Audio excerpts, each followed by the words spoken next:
Magandang araw ho sa inyong lahat. Ay ang Batanggenyo nga ho din sa Canada ay nakapagluto ng lechong kawali nang wala sa oras. At ang akin hong misis ay biglang nag-request, klase nagliliho yata. Ay di ako naman ho idali-daling bumili. Ay di arin na nga ho ang kinalabasan. Maya-maya ho ay ipapakita ko kung paano ko niluto aring aking lechong kawali.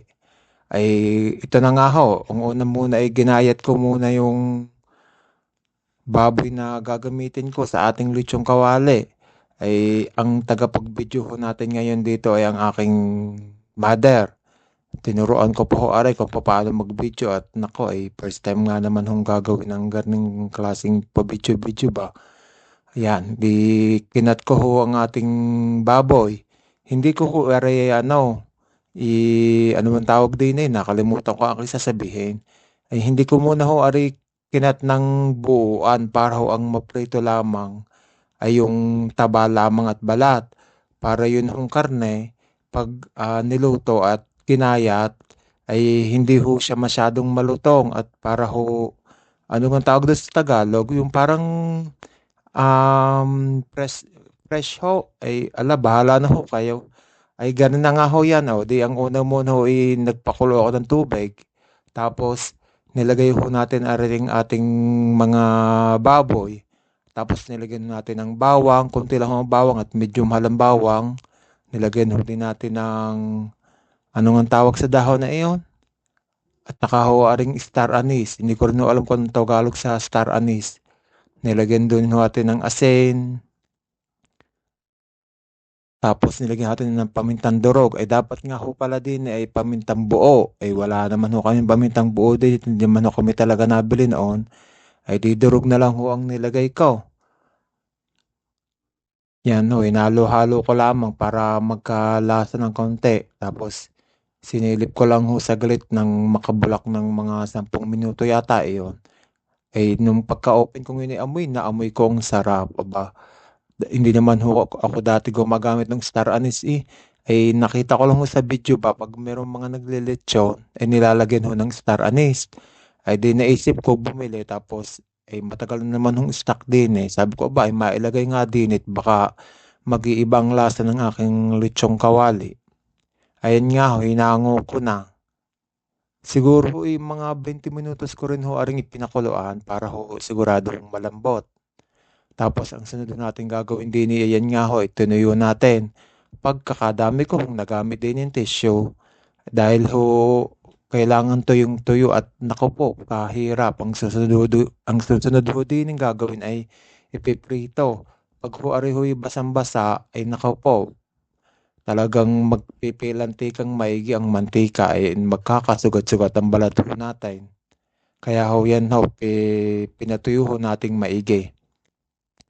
Tapos ang sunod natin ho din gagawin ay nilagyan ko ho ng toyo para ho mas malasa para naman ho hindi nakakahiya sa kakain.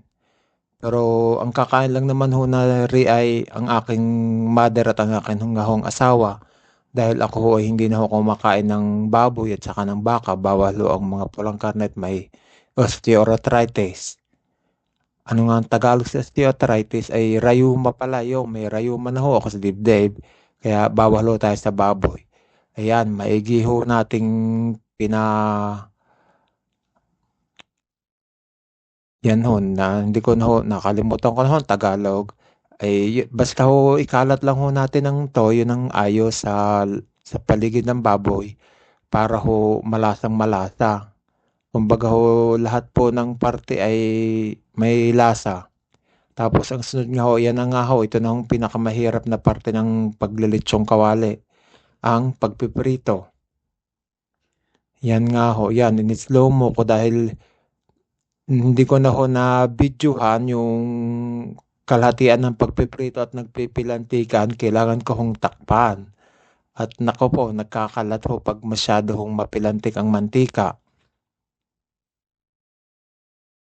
Tapos ari naman ho ay yung pangalawang prito na. Gawa ng diga ho, pag tayo nagpiprito at lalo halimbawa chicharon baboy, kailangan ho mga 2 prito o 3 prito para ho maging malutong.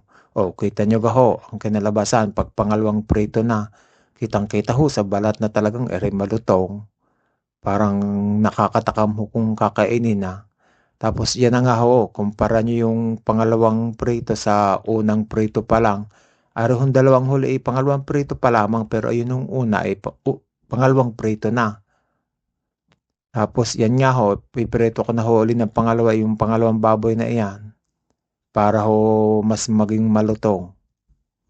Klase nga ho yung mother ko gawa ng habang nagbibideo nga ho ako na rin ay nanonood ang mother ko at minsan nga ho pinagbibideo ko din gaya nga ho ng nasabi ko kanina.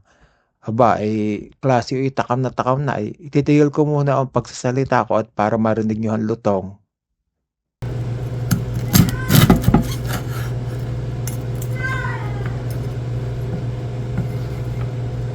Yan ho, narinig nyo hugan litong na iyon. Parang ako nga ho tumalgok din. Ano ang tawag ko doon?